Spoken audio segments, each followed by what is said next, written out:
Okay, back to our posts. Here we are. This is the one we did yesterday where I cleaned it and we painted it with that Penetrol, that's right. So the Penetrol has done its work. It's in there, it's dry, and now we can give it a coat of a zinc-based product to help protect the post. So I will be applying that. Make sure you give it a good shake to get that ball bearings in there, rolling around, stirring up the paint, and then of course a good thick coat. It doesn't matter if it runs. You actually want it running so it goes into that corner. You see that corner down there, nice and damp? That's what I want. I want that corner full of paint because that's where it's going to rust. If it rusts anywhere after I've done all my treatments, it's going to rust there. So we want that, nicely covered with a thick coat of product. Whatever oil-based products you're using, urethanes, as long as it's not water-based at first on the steel. You don't want water-based paints on the steel. Water-based tar, like what I'm using here, the black tar, it's actually a water-based one, tar product. And once it's dry, it's very waterproof.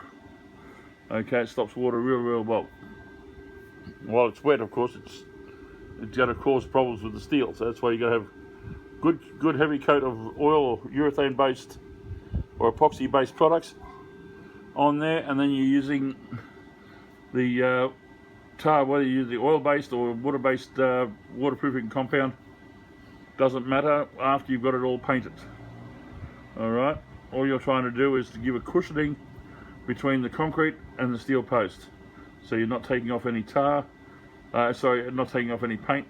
The reason why I use the water-based product on that is because I don't want it interfering with the oil-based products, where the oil-based tar has a tendency to dissolve the paint underneath it. So yeah, we don't want that. That's why I was using epoxy for a long time, but epoxy is expensive, and have to walk around with a 20-litre drum of epoxy is stupid. So yeah, just using these spray cans does the job. As long as it's all dry before I put the bitumen product on, then it's good. So that's what I'm doing. I'll just go finish the rest, wait for that to dry, and then I'll give it another hit with a different paint. This is a zinc base. The next one's going to be this is a primer. It's not actually a sealer.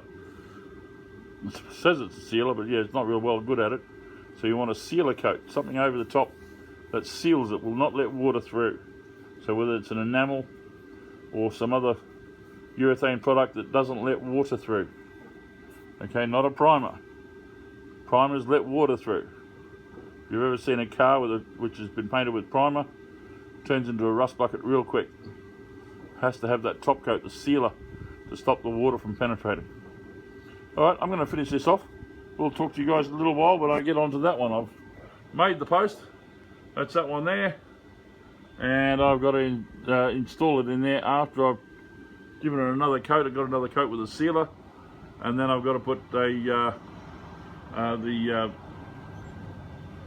stick-on flashing underneath it. So you'll see that in a little while. Okay, talk soon. Bye.